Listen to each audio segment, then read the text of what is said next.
পদ্মা সেতু দেশের দক্ষিণাঞ্চলের চেহারা পাল্টে দিয়েছে, মেট্রো রেল বদলে দিয়েছে রাজধানী ঢাকার চিত্র। আওয়ামী লীগের সময় এমন সব মেগা প্রকল্প বাস্তবায়িত হয়েছে যেগুলো দেশের মানুষের জনজীবনে সরাসরি ইতিবাচক প্রভাব ফেলেছে। দেশের ইতিহাসের প্রথম পরমাণু বিদ্যুৎ কেন্দ্র আওয়ামী লীগের সময়ে হয়েছে। আওয়ামী লীগের সময় বাস্তবায়িত মেগা প্রকল্পগুলো সম্পর্কে বিস্তারিত জেনে নিন। আওয়ামী লীগ সরকারের সবচেয়ে বড় সাফল্যের নাম পদ্মা সেতু। ১৯৯৬ সালে ক্ষমতায় আসার পর যে প্রতিশ্রুতি দিয়েছিলেন শেখ হাসিনা, তার বাস্তবায়ন হয় ২০০১ সালে এই সেতুর ভিত্তিপ্রস্তর উদ্বোধনের মধ্য দিয়ে। এরপর মাঝের কয়েক বছর দেশের ক্ষমতায় না থাকার কারণে এই সেতু নির্মাণের পরিকল্পনা ঝুলে যায়। ২০০৮ সালে দেশের ক্ষমতায় আসার পর আবার এই পদ্মা সেতুর কাজ শুরু হয়। ৩০,১৯৩ কোটি ৩৮,৭৬,০০০ টাকা ব্যয়ে নির্মিত হয় স্বপ্নের এই পদ্মা সেতু। এর মধ্য দিয়ে দক্ষিণাঞ্চলের ১৯টি জেলা রাজধানীর সঙ্গে যুক্ত হয়। এর মাধ্যমে সে অঞ্চলের যোগাযোগ ব্যবস্থায় অভূতপূর্ব পরিবর্তন ঘটে। ঢাকার সঙ্গে যোগাযোগ সহজ হওয়ায় ব্যবসা বাণিজ্য থেকে শুরু করে সবকিছুতে উন্নতি হয়। তাই পদ্মা সেতু দেশের দক্ষিণাঞ্চলের মানুষের কাছে স্বপ্নের থেকেও বড় কিছু।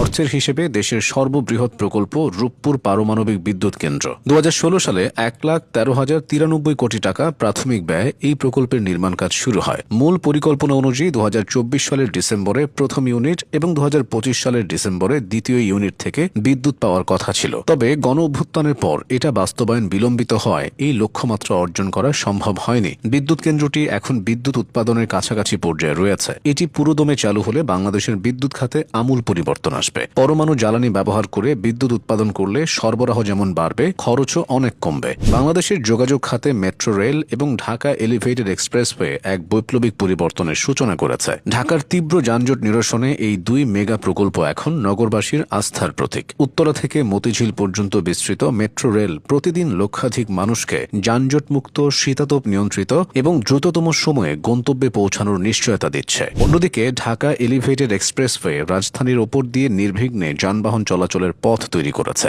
এই এক্সপ্রেসওয়ের ফলে বিমানবন্দর থেকে ফার্মগেট বা তেজগাঁও আসতে এখন মাত্র ২০ থেকে ২৫ মিনিট সময় লাগে, যা আগে ঘন্টার পর ঘন্টা যানজটে আটকে থাকত। এই দুটি প্রকল্প শুধু যাতায়াতের সময় বাঁচাচ্ছে না, বরং জ্বালানি সাশ্রয় এবং কর্মঘণ্টার অপচয় রোধ করে দেশের অর্থনীতিতে ইতিবাচক প্রভাব ফেলছে। বিশেষ করে নারী ও চাকরিজীবীদের জন্য মেট্রো রেল এখন যাতায়াতের সবচেয়ে নিরাপদ মাধ্যম। এই দুইটি যুগান্তকারী প্রকল্প আওয়ামী লীগ সরকারের আমলে হয়েছে। শুধু রাজধানীতে নয়, আওয়ামী লীগের সময় সারা দেশেই যোগাযোগ খাতে বৈপ্লবিক উন্নয়ন হয়েছে। নদীমাতৃক বাংলাদেশে নিরবচ্ছিন্ন সড়ক ও রেল যোগাযোগ স্থাপনের জন্য বঙ্গবন্ধু যমুনা সেতু, তিস্তা সেতু, পায়রা সেতু, দ্বিতীয় কাঁচপুর সেতু, দ্বিতীয় মেঘনা সেতু, দ্বিতীয় গোমতী সেতু সহ শত শত সেতু, সড়ক, মহাসড়ক নির্মাণ, পুনর্নির্মাণ করা হয়েছে। চালু হয়েছে চট্টগ্রামের কর্ণফুলী নদীর তলদেশ দিয়ে নির্মিত বঙ্গবন্ধু টানেল। এই টানেল চালু হওয়ার পর কক্সবাজারের সঙ্গে সড়ক